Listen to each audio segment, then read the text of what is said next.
I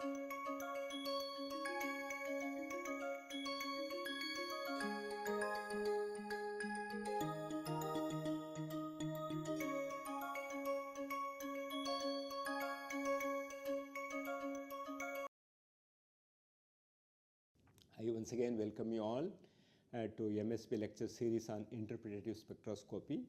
So since last couple of lectures I started discussing on NMR active nuclei other than 1H and 13C, and in the previous one I showed you very nicely, very meticulously we can assign and interpret the spectra even if you do not know which nuclei it represents. But only thing is we should have vital information and we should analyze in a proper way.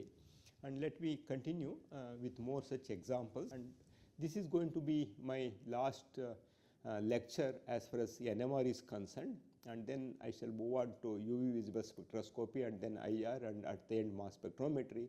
As I have mentioned, I will come back again at the end to discuss problems related to all these spectroscopic methods. I come up with more examples of again multinuclear NMR at the end of this lecture series. So now let us look into 1H NMR spectrum of borohydride. So that means we all know that NaBH4, where B is in a tetrahedral environment with 4 hydrogen atoms and it's anionic. And I have shown here 1H NMR spectrum of boron hydride.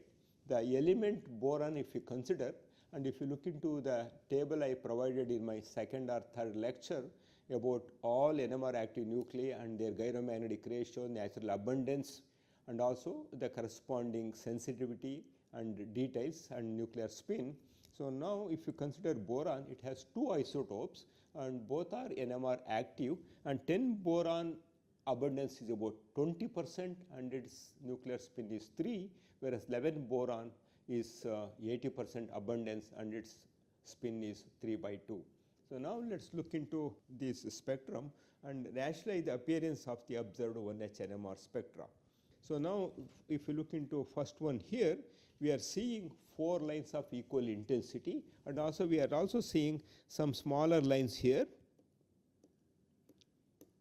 So 7 lines are there here. So let us try to see what it is.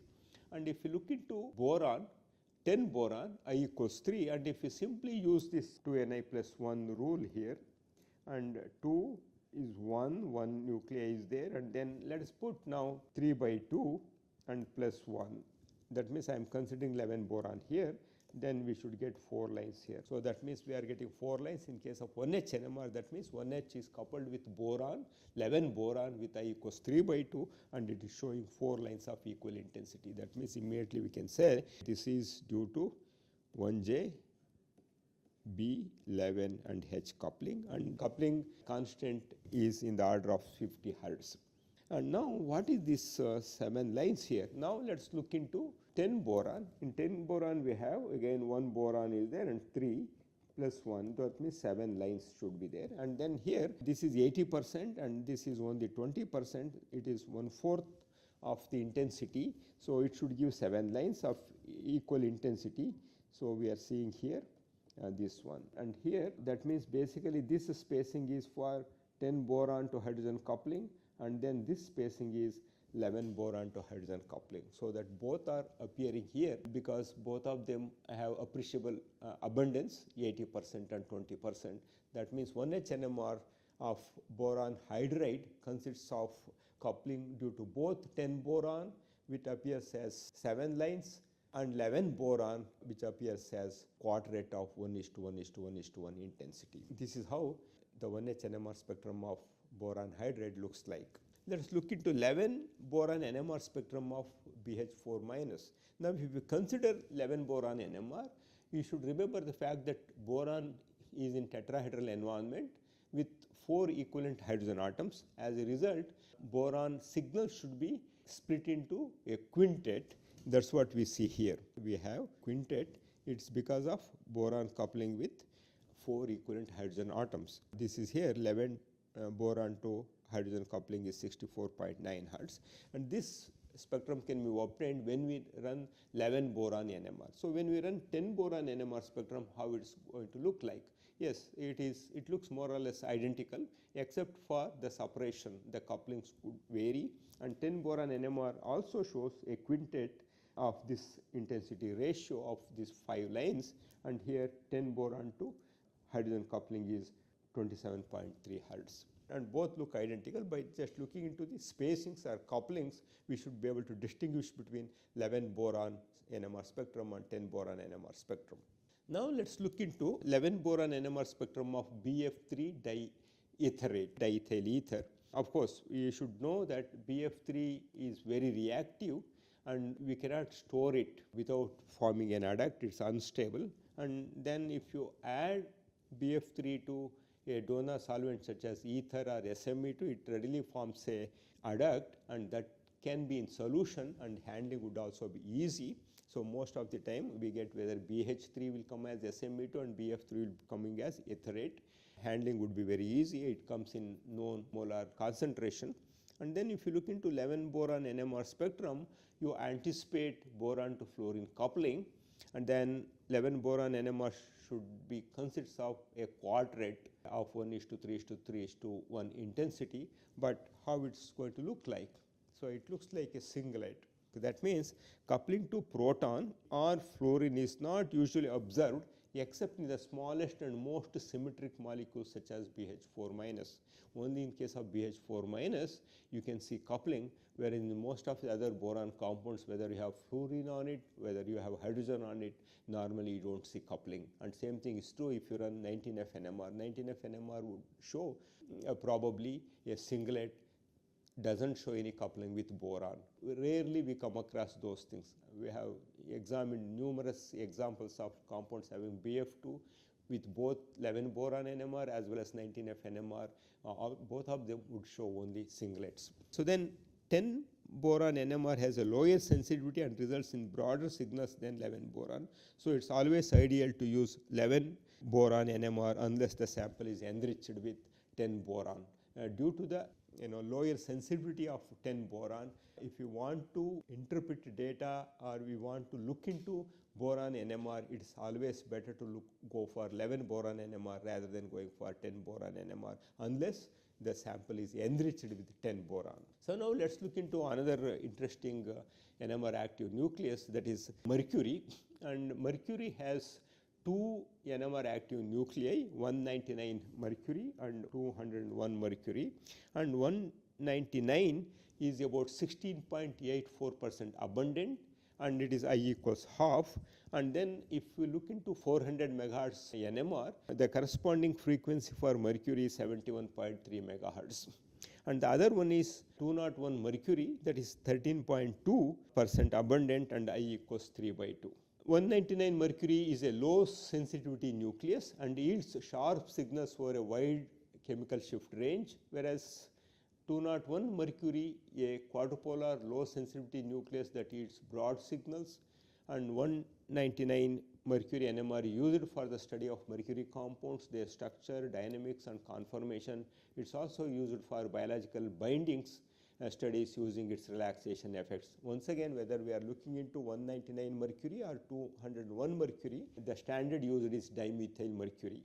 So dimethyl mercury is set as 0, and then the chemical shift range can be 1000 to -3000. For mercury iodide comes around -3000, and mercury nitro compound comes between -2000 to -3000, and dibromo mercury shows around -2000, and between -1000 to -2000 mercury chloride shows. And of course here you can see the organomercury compounds and organomercurial compounds come in this, the range that is shown here. Okay, let's look into some examples of compounds containing mercury. So one such example is dimethyl mercury, and if you look into 199 Hg NMR, here you can see 6 hydrogen atoms are there, so CH3, CH3. So here 6 hydrogen atoms are equally coupled to mercury, and as a result what we are getting is a septet here. So with coupling 199 mercury to hydrogen coupling of 100.9 Hertz here.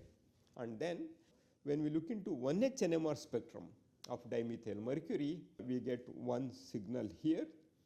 This is for NMR inactive, And then since we have a small percentage of 199 mercury is there, it will also show a satellite peak here, and this here the mercury hydrogen coupling is 109 Hertz. This should be same as this one here.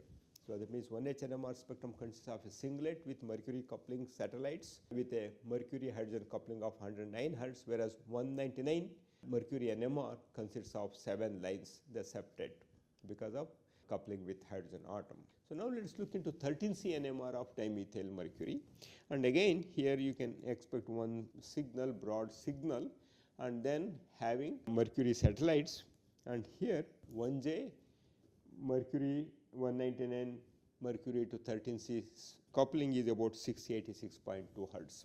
Now we have another interesting molecule is there, and we have dialkyl mercury compound is there, alkenyl. So we have here 3 different type of fluorine atoms are there, on each one you can distinguish. These 2 are identical in the red, and then we have in the green they are identical, and then these 2 are identical. That means they are equally coupling to mercury. So that means first these 2 bond apart fluorine atoms will split mercury into triplet. So this one is 2J mercury fluorine coupling. Now we will come to this one. This will be split into triplet again.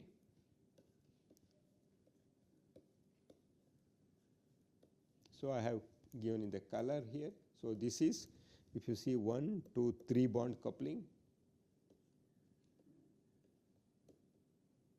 mercury to coupling. So now we have these blue ones, they are also 1, 2, 3 coupling. So they are further splitting this into triplet here.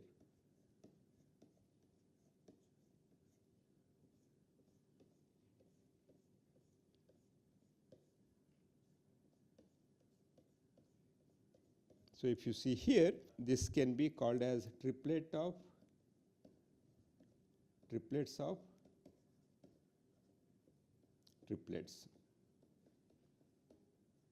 If you want to spell out, this is how you should say. Whatever the splitting pattern, you have to start from the beginning. That should come first, because triplet of triplets of triplets. This is how you should pronounce the spectrum, and this is how it's going to look like. And of course, you can also distinguish here the various couplings. So this is a very interesting structure here, NMR spectrum here for mercury. So triplet of triplets of triplets. Let's look into one more interesting spectrum here.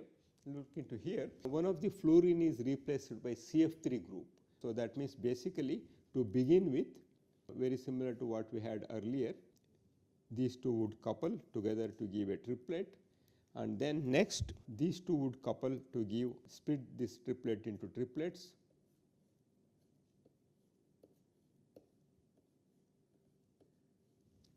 And now this CF3 group, we have 6 of them are there, 6 equivalents are there. So 6 equivalents means if you again you go with the 2Ni+1 rule, 2, 7. That means each of these triplet lines will be further split into 7 lines.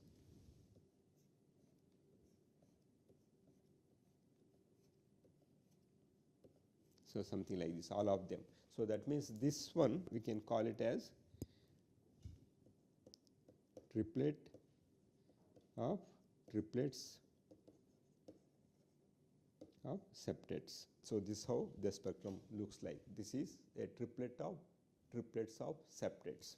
I think that's enough about mercury NMR, and in case if you have some examples where interpretation is a problem, you can always show it to me so that I can interpret and give the information back to you people. So let's look into one more example here, trifluorophenyl substituted boron here, and this is a 19F NMR spectrum what I have shown here.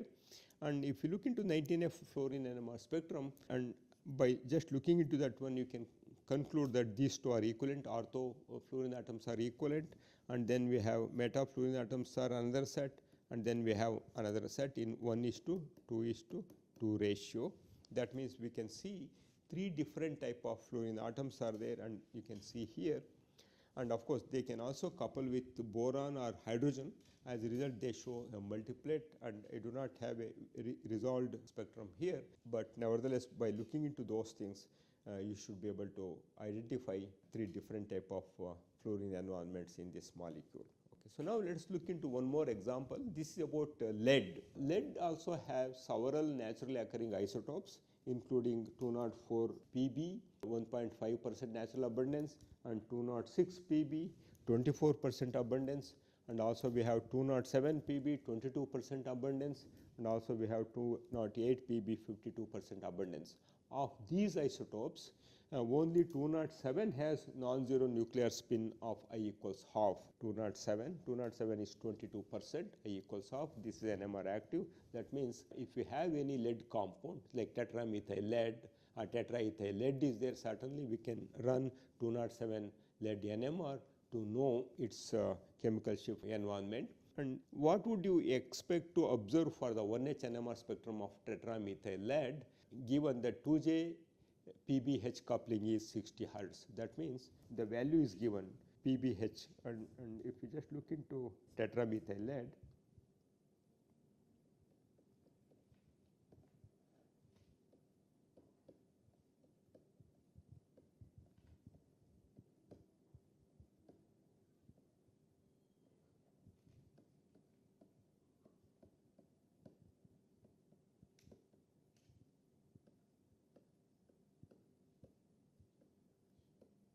so what the data provided is this 2-bond coupling. 2-bond coupling is 60 Hertz. That means how the NMR spectrum would look like in case of tetramethyl lead 1H NMR spectrum. So let us draw, and you should remember the fact that 207 Pb abundance is only 22%. So if it is 22%, then the 78% is, you should consider I equals 0 non-NMR active lead. So that would show a singlet, something like this. That means out of 100 molecules of tetramethyl lead, about 78 molecules do not have NMR active lead. As a result, that would appear as a singlet here. But whereas 22% of 207 would split hydrogen signal into a doublet, something like this here, and then this would be 11%, and this would be 11%, and this is 78%, and then this coupling will be 60 Hertz. This is what the information is given. This is how the spectrum would look like, 1H NMR spectrum of tetramethyl lead. So this is all about lead NMR, and of course today I discussed about 10 boron, 11 boron NMR, and 199 mercury NMR, and also how boron interaction would take place in sodium borohydride to give a quartet for 11 boron coupling, and also septet for of same intensity for 10 boron with I equals 3 and 11 boron with I equals 3 by 2. In case of boron compounds, you should remember if the molecule is not symmetric, probably you don't see boron fluorine coupling or boron hydrogen coupling, whereas in case of symmetric molecules such as BH4, we saw very nicely splitting of boron by hydrogen as well as hydrogen by boron, and also we could see in 1H NMR spectrum of boron hydride coupling of both 11 boron and also 10 boron. So with this, let me stop here and continue in my next lecture about a new spectroscopy topic, that's UV visible spectroscopy.